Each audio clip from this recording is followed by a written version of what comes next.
উপাদান। আর সেই আদা বাণিজ্যিকভাবে প্রথম বস্তা পদ্ধতিতে চাষ হচ্ছে বরিশালের গৌরনদী উপজেলার প্রত্যন্ত অধুনা গ্রামে। অল্প খরচে অধিক লাভে প্রায় 20,000 বস্তায় চাষ হচ্ছে আদা। তবে অতিবৃষ্টির কারণে দুশ্চিন্তায় উদ্যোক্তারা।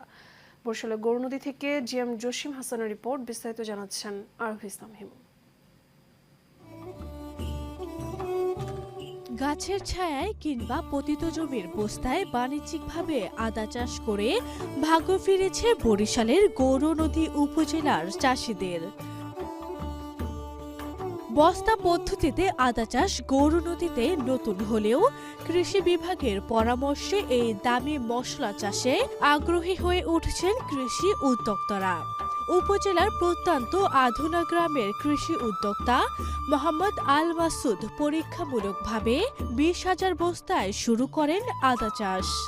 এই যে এখন যে বর্ষা মৌসুম, এই মৌসুমটা আমাদের দেশের কোনো বছর 100% 100% পর্যন্ত আদা নষ্ট হয়ে যায়, যার পরিপ্রেক্ষিতে চাষিরা এই আদা চাষে খুব একটা আগ্রহীত হয় না।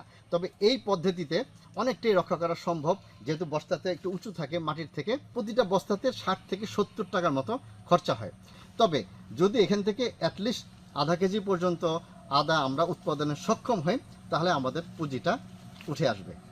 এদিকে বস্তায় আদা চাষ লাভজনক হওয়ায় চাষে আগ্রহী হচ্ছেন স্থানীয় কৃষকরা।